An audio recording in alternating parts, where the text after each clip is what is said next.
حضور نبی رحمت صلی اللہ تعالی علیہ وسلم دی خدمت عالیہ دے وچ حضرت جبریل امین حاضر ہوئے۔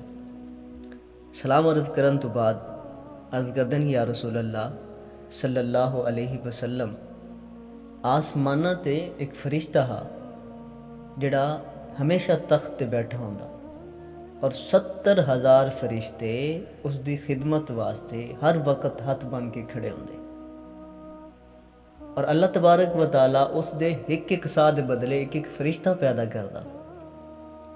لیکن یا رسول اللہ صلی اللہ علیہ وسلم کہ ہن اس فرشتے نو میں تھوڑی دیر پہلے کوہ کاف وچ ویکھ کے آ رہی ہوں کہ اس دے پر جل چکے ہیں اور بہت بری حالت دے وچ۔ اس نے مینوں فریاد کیتی اور عرض کیتی کہ اللہ تبارک و تعالیٰ دی بارگاہ دے وچ میری سفارش کر۔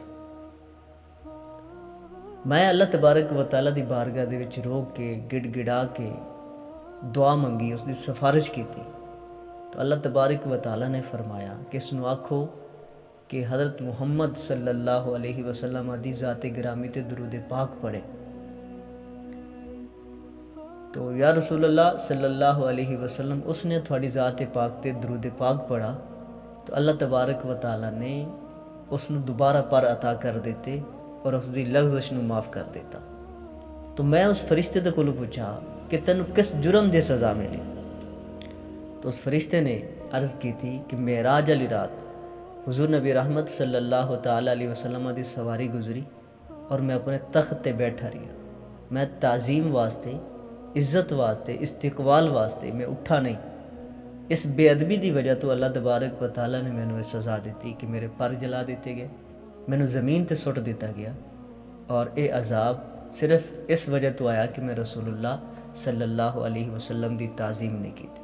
تو یا رسول اللہ صلی اللہ علیہ وسلم، اللہ تبارک و تعالیٰ نے فرمایا کہ میرے محبوب تے درود پڑھ، میں تیری لغزش معاف کر دے ساں۔